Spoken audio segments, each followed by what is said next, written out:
This is what I call deficit monetization, and it's disguised as a special dividends, because when you look at the statements from the Central Bank of Kenya, it's like the board sat in December last year, but remember that central bank's financial year runs from July 1st to June 30th. So that means that it's a declaration in the middle of the fiscal year, and the central bank rightly reported that it was based on unaudited financials. But definitely, you get to ask yourself a lot of questions on this, and definitely a lot of unanswered questions at the end of it.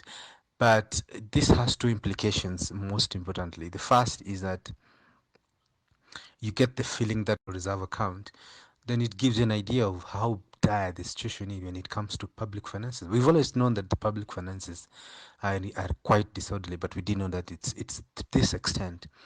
And obviously, the second thing is that it begs for more actions. I know that Central Bank of Kenya can fund the government in dire situation, but this is not the right way. One is that the best way is obviously the government has an overdraft facility that can overdraw its accounts to the central bank, but obviously the central bank can do more. And one of the ways that I've advocated for, it's okay, governments can be allowed to run to have expenditure overruns in times of crisis and run wide deficits.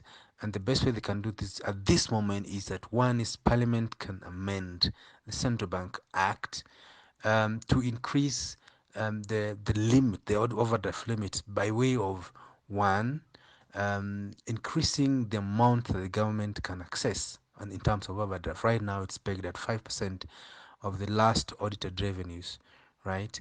They could increase that to say 10%. They could double it. They could, based on what the parliament thinks is appropriate and optimal at this time.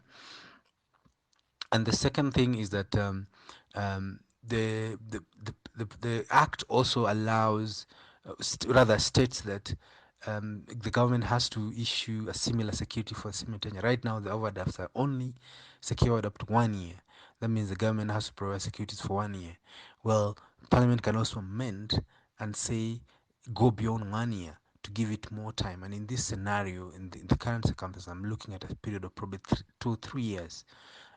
So in that case, it gives the central bank more teeth in funding governments, and they could also decide on that basis to buy government bonds. That's another way of funding government.